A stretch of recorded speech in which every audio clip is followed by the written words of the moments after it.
Hello, everyone. Dr. Allen here. Hope you're having a great week. I know it's the start of midterms, so I hope you've had a good start to midterms. Just a few class updates. One, everything as of when I'm recording this up to the Nearpod should be graded.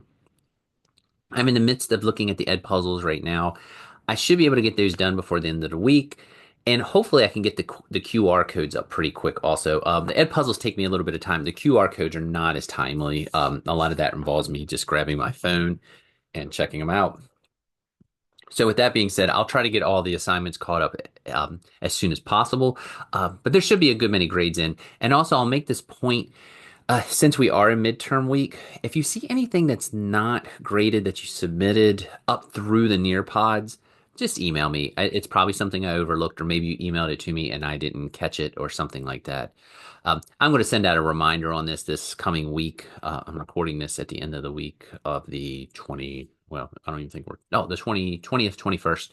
So, but still, just in case, I wanted to go ahead and put it on the video also, because we will be posting midterm grades for the following week. Also, if you hear a little bit of rattling, it's still windy out here. It's just I'm recording this during this cold spell that we're having, and I'm on my second floor of my house, and there's sometimes a little bit of that's my um, I guess, siding rattling underneath the awning. That's probably a little too much information that you're not interested in, but just in case you hear a weird noise. Also, in case I didn't say it, I'm using a new mic, so if I'm coming through a little differently, sounds clear or not, hopefully clear, that is why. So, with all that being said, what are we doing this week? We're going to talk about formative assessments. Um, and when I mean formative assessments in the classroom, just these quick check for understanding type tools that you can use. None of these technologies, I think, are going to be new to you. And I know I always do. It seems like every week saying, "Oh, when the pandemic happened, this exploded." By and large, all of these were being used pretty commonly before the pandemic. I've been at Shepherd now for a little bit, this 6, 7 years. And when I left, Kahoot was still in the midst of every classroom you went into was using Kahoot. I'm going to talk about Kahoot. That's the example I'm going to use today because that's the one I'm most familiar with. And honestly, I do like it.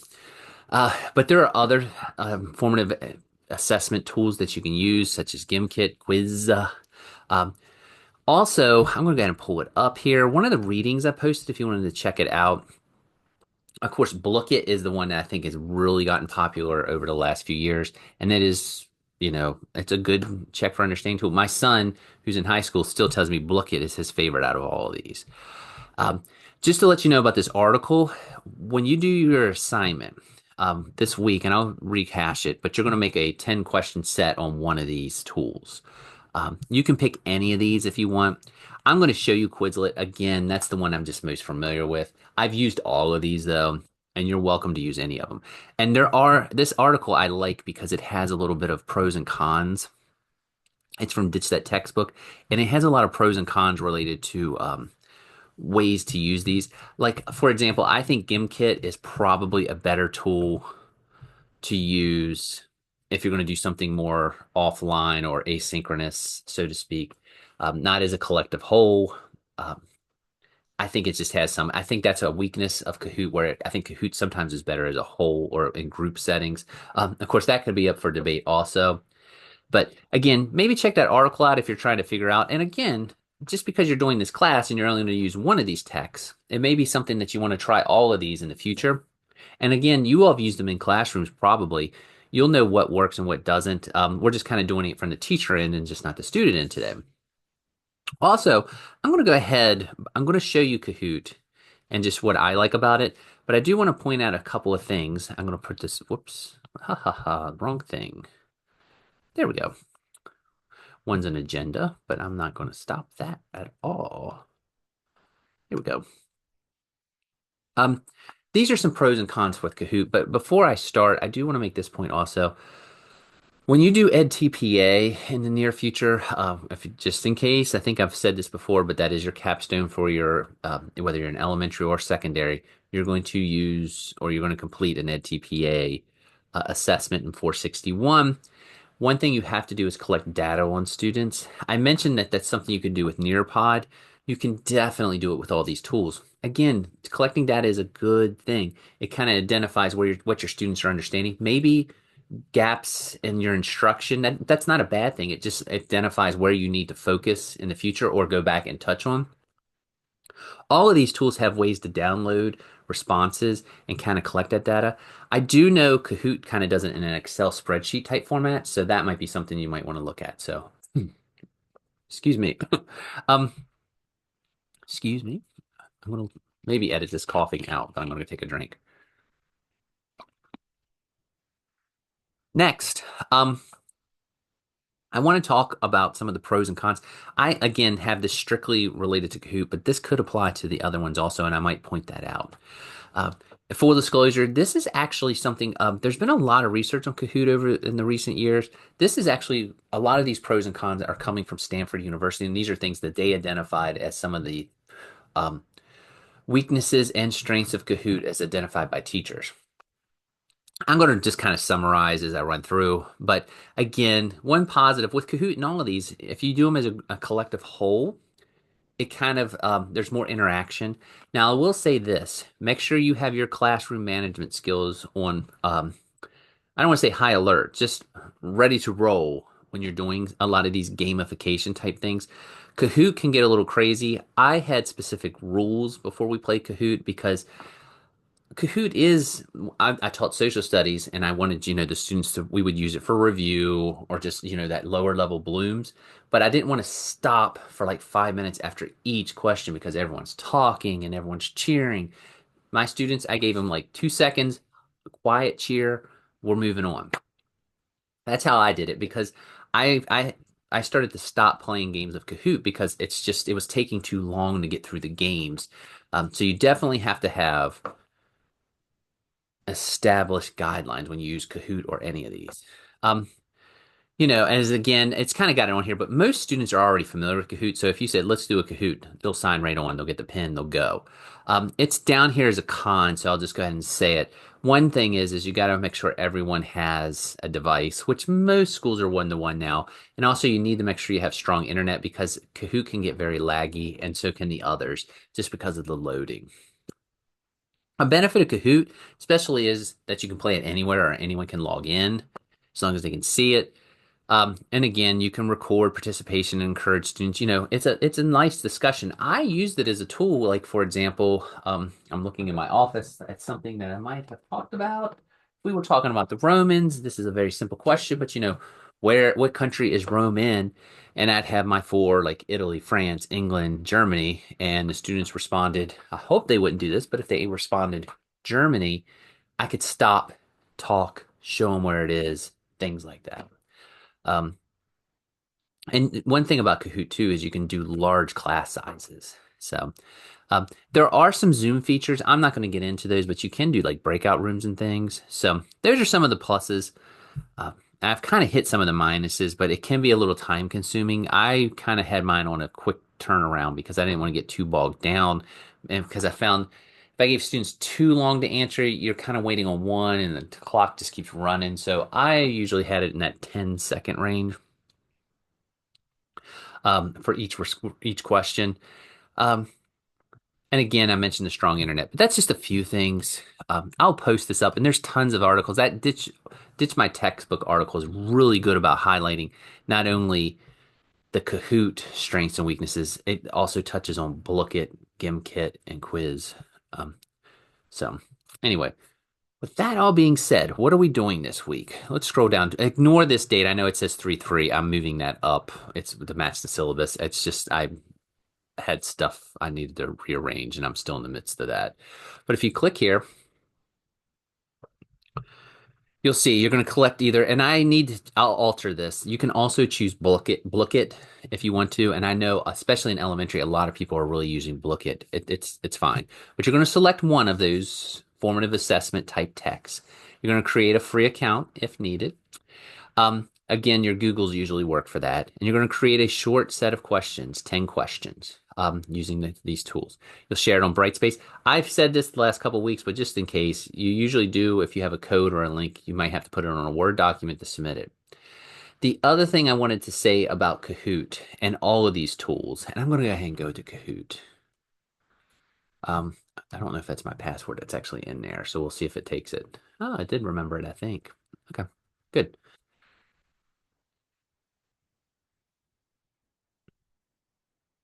They keep changing. Kahoot used to, I will say this. I'm going to sound a little like the good old days here, but I do think this. Kahoot used to be very simple. Like I didn't think their opening page was so busy. Now it's pretty busy. I kind of liked it when it was less like this.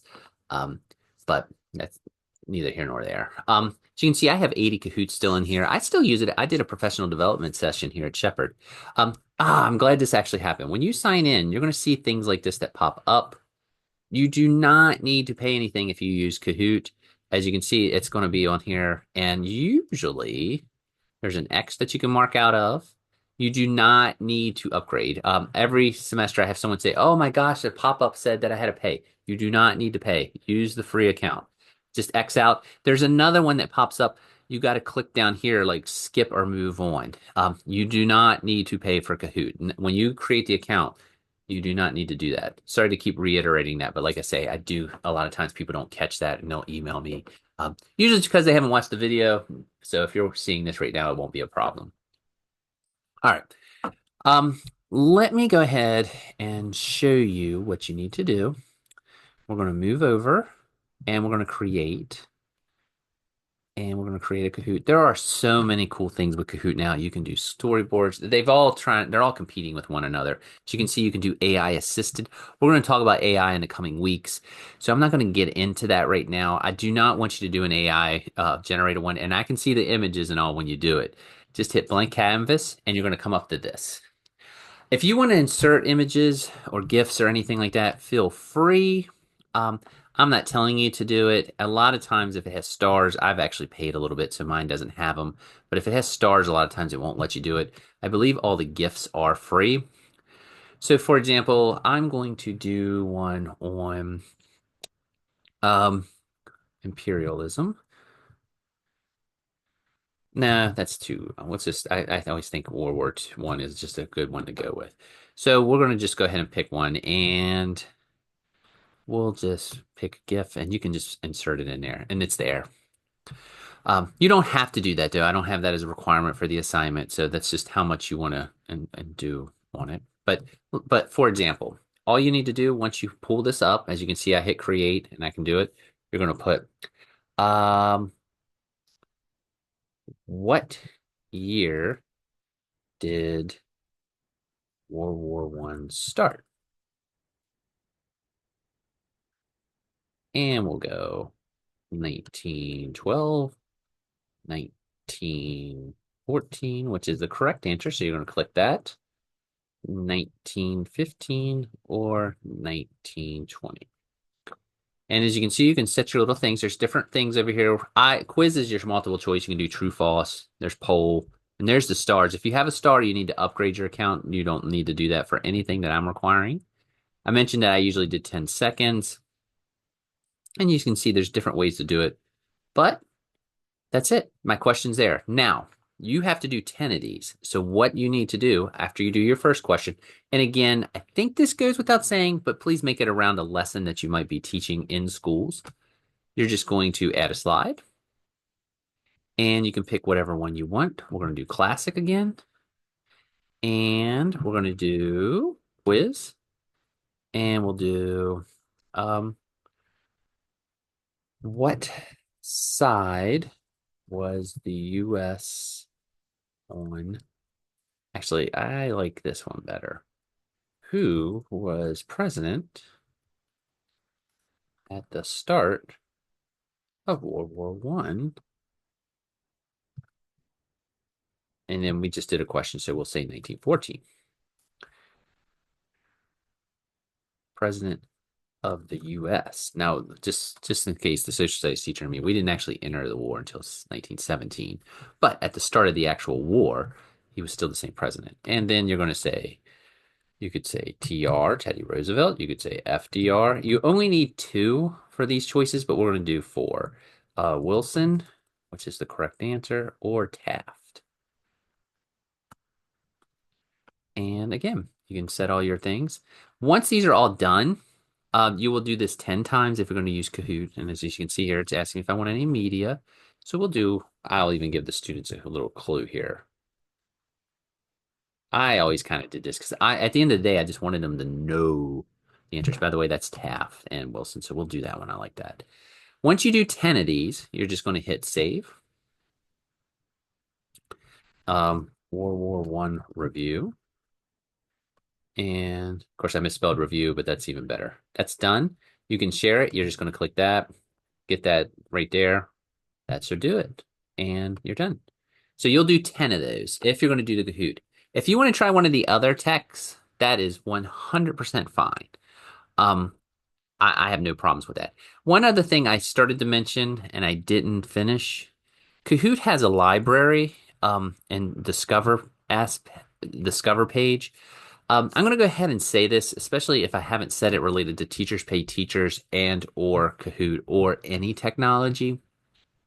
The libraries are nice. And as you can see, there's some really good partner universities now with this type of stuff. But if you're using anything that's created by another teacher, please, please, please, please, please check the content and make sure that it is right. I've seen student teachers before not go out in the field and they just type in, like, for example, World War One, and they have slides that have incorrect information, or it doesn't look good, or it doesn't align to the things that they're trying to teach. Make sure you check it out. Also, it's just one of those things. And I guess to tie it into Teachers Pay Teachers, that's another thing where I know life gets very complicated. I've seen people where they've actually gotten lesson plans off of Teachers Pay Teachers. And I'm not saying there isn't good stuff on there, but sometimes they'll get something that's just someone's posted it because you can post it. And again, information is incorrect. So what I'm saying is, and this applies not just to Kahoot, to Gimkit, to Bookit, anything like that. Make sure if you're using something someone else created that it's good. Now for our assignment, you're making your own thing, so please don't use anyone else's. But um, but I mean, this just blows my mind because I remember when Kahoot was just basically that opening page. Now it's just got so much stuff. Everything's on here, and as you can see, you can get reports. I don't know what was the most recent thing I did. Oh, there was some. We did one back in the fall. I forgot one in my 150 class. Some of you may have actually done this. So you can pull. I'm not going to pull up anyone's names. But you see, you can go over here, click, and you can download a report and you can actually get it and it'll have a nice little spreadsheet. That's great for your EdTPA and getting information. So with that being said, I'm going to go ahead and get out of here. Let me sign out.